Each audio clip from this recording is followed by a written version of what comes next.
Toujours avec Victor Hérault et Joseph Massescaron pour parler de l'actualité. Et l'actualité à l'autre bout de l'océan Atlantique, en Argentine, ça marche. Voilà, on avait pris Milei, enfin certains avaient pris Milei pour un énergumène avec ses post-it, le ministère de la Culture afuera, le ministère de l'égalité homme-femme afuera, etc., etc. Finalement, à force d'afuérisme, ça fonctionne. Écoutez Charles de Courson, député Lyotte de la Marne, qui fait un lien entre la politique argentine et française. Il était avec Sonia Mabrouk ce matin sur Europe 1. Le peuple français n'est pas le peuple argentin. Voilà. Le peuple argentin, c'est vrai, a élu le président Milei et en rejetant une bonne partie du reste de la classe politique. Afuera. Absolument, oui, videz-les tous. Oui. Videz-les tous. Oui, le dégagisme, voilà. Et la France, je pense, est en train d'être aussi concernée par le dégagisme. Pourquoi ? Parce que ce soit les péronismes ou la droite argentine, ils ont été incapables de gérer correctement le budget de la nation argentine. La leçon qu'on peut tirer de tout ça, c'est que la priorité de la France, c'est de réduire la dépense publique. Alors oui, pour Monsieur de Courson, mais il se pose quand même la question, Joseph Massescaron, c'est-à-dire que est-ce qu'on n'est pas quand même à et on va en parler tout à l'heure avec Mathieu Bock-Côté, qui le dépeint dans Les Deux Occidents, son dernier livre. Est-ce qu'on n'est pas quand même à une rupture, un point de rupture où, oui, le dégagisme aurait toute sa place dans cette politique. On vient de le voir avec Hervé Marseille. Vous voyez, vous comprenez, il y a une constitution, il y a des institutions, etc. Mais les Français, au bout d'un moment, ils se disent, mais attends, qu'est-ce qu'on fait pour moi, Joseph ? C'est ce que se sont demandé les Argentins. Alors, je suis allé, peut-être comme certains, comme vous aussi, plusieurs fois en Argentine, qui est un pays que j'adore, et c'est un pays que j'ai connu dans des situations économiques et financières et sociales catastrophiques. Des professeurs d'université qui étaient obligés de conduire des voitures, enfin vraiment tout le système social était par-dessus tête en raison de décennies et de décennies d'un État profond qui était l'État profond péroniste. Et ça, bizarrement, ça n'a jamais posé un problème aux gens, alors que, pardonnez-moi, mais le péronisme est un fascisme. Fondamentalement. Le péronisme est un fascisme. Alors, il s'habille, il est soutenu par des centrales syndicales, etc. Mais le péronisme est un fascisme. Et ça n'empêche pas, évidemment, lorsque s'est posée cette question des élections de mi-mandat pour Milei, vous avez eu un aéropage d'experts en expertologie, d'éditorialistes qui vous ont expliqué que c'était fini, qu'il était... On a un peu les mêmes ici, hein. Oui, mais c'est ici dont je parlais. Hein. Oui. Ah oui, si, parce qu'en Argentine, je sais, c'est ça. Beaucoup plus prudent. J'avais compris dans la presse argentine. Oui, on est même allé chercher Benjamin Biolay. Pourquoi et tout, qui a donné son expertise. Je crois que c'est au micro de France Inter. Voilà. Donc c'est juste. Tout le monde disait, comme pour Trump, Biolay, il faut arrêter parce que tous ces gens-là passent leur temps à se tromper. Ce sont, c'est vraiment, mais avec une constance qui est frappante. Milei. Il a décidé aujourd'hui, il y a des éléments évidemment difficiles pour les Argentins, mais il y a des éléments positifs. Par exemple, qui sont des enseignements pour nous. Un exemple. En libéralisant le logement, tout le monde a dit que ça allait être une catastrophe, que toutes les personnes allaient se retrouver dans la rue. Or, c'est exactement l'inverse qui s'est passé, et ça en un temps record. C'est-à-dire des gens, effectivement, qui étaient dans la rue, ont commencé à nouveau à trouver un logement. Ça devrait peut-être nous inspirer sur cette question du logement, dont on ne parle jamais, qui est quand même aussi une question fondamentale pour les Français. Victor Hérault.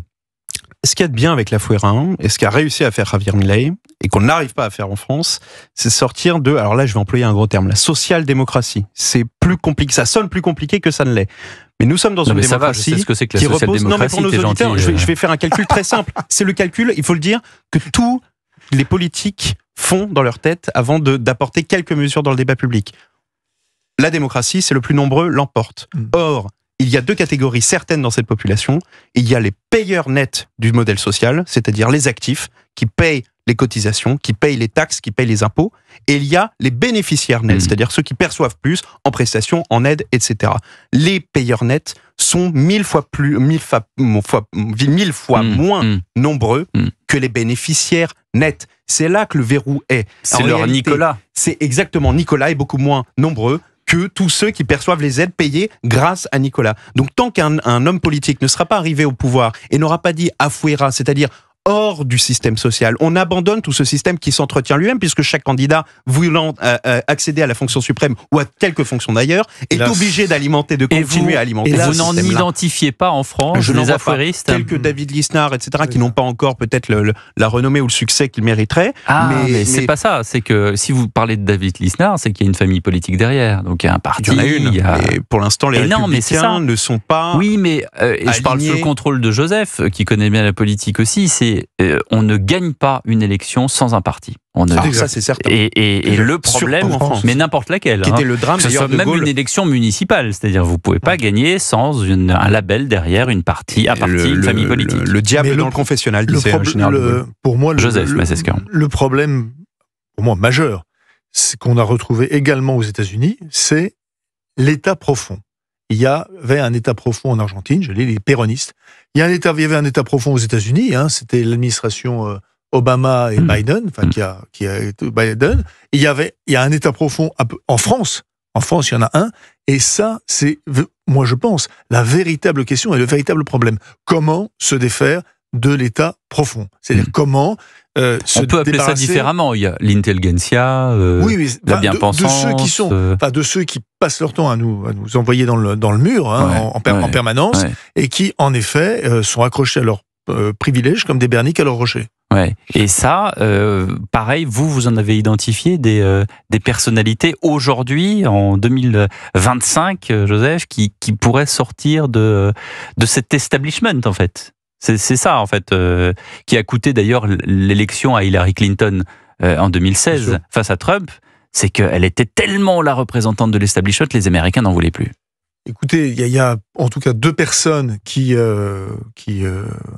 s'efforcent en effet de reprendre. C'est comme ça a été dit par Victor, il y a David Lisnard et Sarah Knafo. Sarah Knafo pour Reconquête. Pour Reconquête. Voilà, ce sont les deux.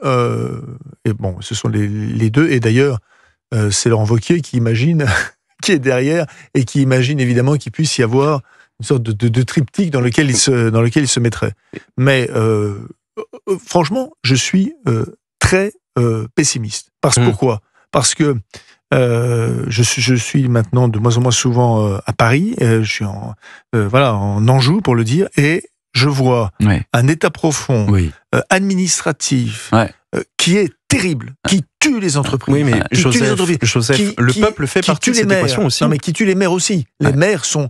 Moi, j'ai appris des choses sur... Les maires ne veulent plus être maires. Les maires ne veulent plus être maires. Moi, j'ai une conversation avec un maire qui est formidable, qui mouille sa chemise, et les maires aujourd'hui ne veulent plus être maires. Le peuple drogué à l'aide et à la prestation fait aussi partie de cette équation, et l'État a instauré une dépendance au sein du peuple, d'une certaine partie du peuple, à des aides et des prestations, et ces gens-là ne veulent pas s'en sortir, et donc ne voteront pas pour la personne libérale qui pourrait... Cet ordre du monde, cet État profond, comme vous le dites, on ne sait pas si ces jours ne sont pas comptés. En tout cas, c'est un peu ce qu'effleure Mathieu Bock-Côté dans Les Deux Occidents, qui sera notre invité juste après le journal de 20h. Restez bien avec nous sur Europe 1.